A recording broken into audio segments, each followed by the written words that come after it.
ఏమైందమ్మా?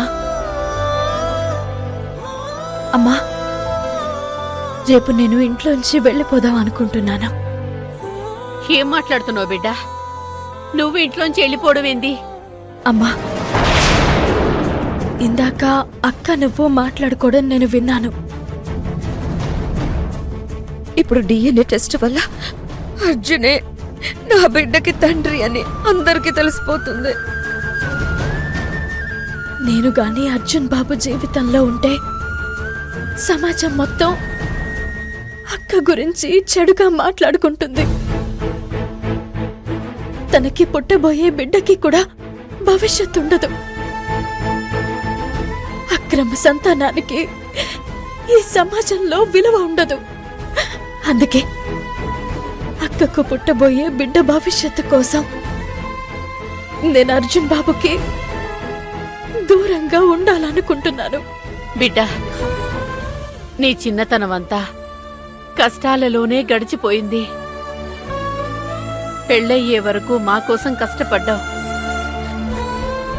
పెళ్ళయ్యాక అత్తింటి కోసం కష్టపడ్డావు.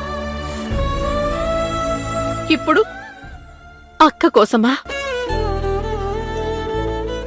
వద్దు బిడ్డ, ఇంతవరకు నువ్వు చేసిన త్యాగాలు చాలు. చూడు బిడ్డ, నేను మీ ఇద్దరికీ తల్లిని. ఒక బిడ్డ కోసం మరో బిడ్డని త్యాగం చేయమని చెప్పలేను. అక్కకి తోడుగా నేనుంటాను. కాన్పైన తర్వాత ఆ బిడ్డని అర్జున్ బాబు నువ్వు కలిసి పెంచుకోండి. అప్పుడు ఎవ్వరికీ ఏ ఇబ్బంది ఉండదు. లేదమ్మా, అక్క బిడ్డ అని అర్జున్ బాబు గాని అత్తయ్య వాళ్ళు గాని ఇంట్లోకి రానివ్వరు. నేనుండగా యమజ పేరు కూడా ఆ ఇంట్లో వినిపించడానికి వీల్లేదని చెప్పారు.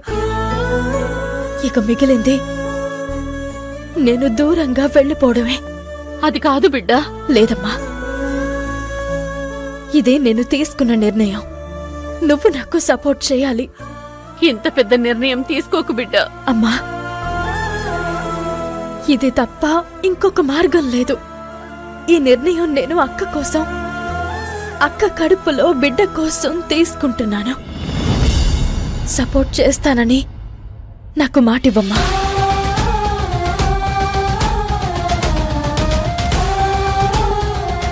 ఇవ్వమ్మా.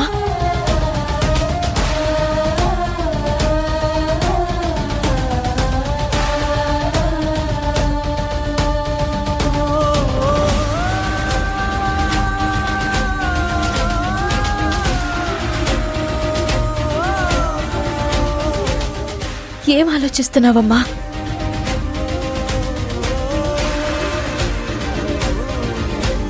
అక్క పేరు చెప్పి నా నోరు మోయించావు కదా బిడ్డ. ఇప్పుడు నీ జీవితాన్ని నీ చేతులారా నువ్వే నాశనం చేసుకుంటున్నావు. లేదమ్మా, ఇలా జరిగినందుకు నాకు బాధగా లేదు. ఇవాళ కాకపోతే రేపైనా నేను అర్జున్ బాబుకి దూరం అవ్వాల్సిందే. నేను దూరం అయితే కాని అర్జున్ బాబు అక్కకి దగ్గర అవ్వడు. అర్జున్ బాబు దగ్గర అయితేనే అక్కకి పుట్టబోయే బిడ్డ ఇద్దరూ హ్యాపీగా ఉంటారు. మరి నీ సంగతి ఏంది బిడ్డ? వాళ్ళు ముగ్గురు హ్యాపీగా ఉంటే చాలమ్మా, నాకింకేం అక్కర్లేదు.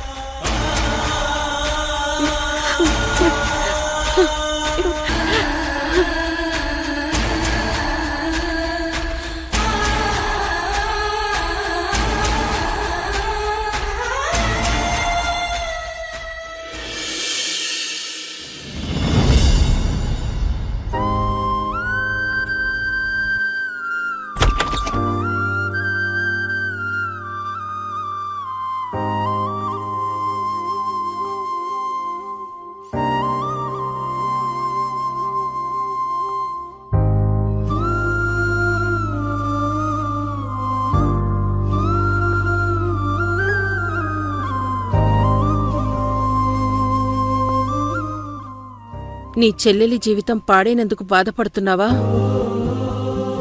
అలా చూడకు. నీకు మంచి జరగాలని నేనిదంతా చేశాను, కాని ఇలా అవుతుందనుకోలేదు.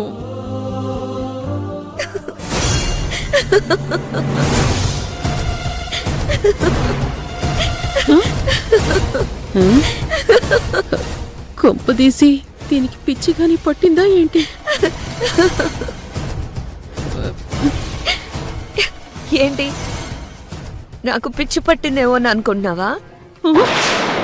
లేదు, పిచ్చి పట్టింది నాకు కాదు, మీ అందరికీ. ఇన్ని రోజులు నేను నాటకవాడాను. ఏ నిజం మింగుడు పడ్డం లేదా? అదేమన్నా హల్వానా నోట్లో వేసుకుని గుటుక్కుని మింగేయటానికి? నిజం గొంతుకి అడ్డపడుతుంది. అయితే ఇదంతా నాటకమా? నీ వాంతులు, కళ్ళు తిరిగి పడిపోవడాలు అంతా డ్రామాయేనా? అద్భుతం జరిగినప్పుడు ఆశ్చర్యపోవాలి కానీ ఆరాలు తీయకూడదు. అయినా నీకోసం నా ప్లాన్ మొత్తం చెప్తాను. నేను ప్రెగ్నెంట్ని కాను. అసలు కావేరికి అక్కనే కాను.